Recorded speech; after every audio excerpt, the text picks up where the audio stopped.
Joe, thank goodness you're finally back. Oh? Why do I detect an urgency in your voice? The guild has had a whole string of strange orders in recently. Everyone's been completely caught off guard. Your father gave me specific instructions to ask you to stay and help out if I happen to see you. I see.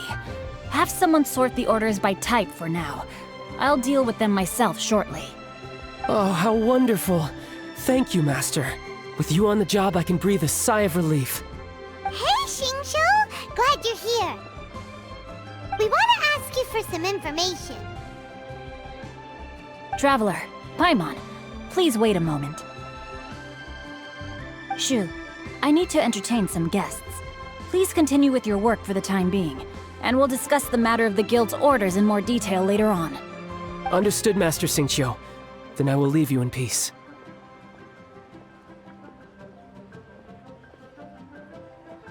I wasn't counting on finding you here today. What's going on? And how, pray tell, may I be of service? Xingqiu, have you ever heard of Sunset Vermilionite? Oh, I see. So you've entered Lady Ningguang's contest as well. As well? Do you mean... The truth is, the Feiyun Commerce Guild is in possession of some Sunset Vermilionite, but only one piece. We are holding it on behalf of someone who has asked us to put it up for auction, and a lot of interested parties have already come to us inquiring about the price. At the end of the day, it all comes down to supply and demand. In this case, I'm guessing the final transaction price may be in excess of 500 million mora. 500 million?! Honestly, I would recommend that you don't bother bidding on this one. The price is greatly inflated, and it's just not worth it. But without any Sunset Vermilionite... Don't panic. I don't suppose you ever heard of Sea Gazer? Who? Sea Gazer was once very close to Mountain Shaper, but if I am not mistaken, he has already passed away. Yes, precisely. I didn't know anyone else knew about him. According to records of drifting clouds, Sea Gazer once built an abode to store his rarest and most exquisite treasures, among which was some Sunset Vermilionite. After Sea Gazer passed, the abode was abandoned, and its location was lost to time. Luckily, I came into possession of a stack of folk history books just recently.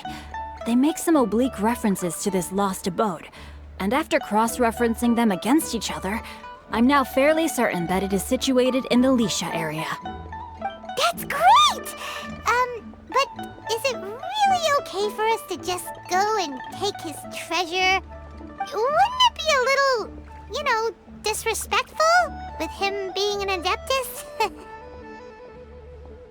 You needn't worry. As far as I understand, Sea Gazer was very open-minded.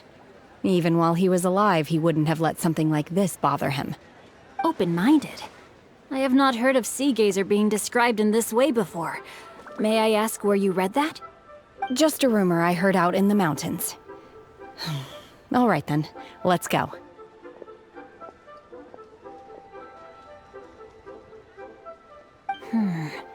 There's something about this young lady that reminds me of a good friend of mine. Oh, I almost forgot. Adepti abodes tend to have very ingenious designs, especially when it comes to their defense mechanisms. Plus, it's likely to be crawling with monsters after being abandoned for so long. So please, be very careful. Okay, we will be. Thanks, Xingqiu.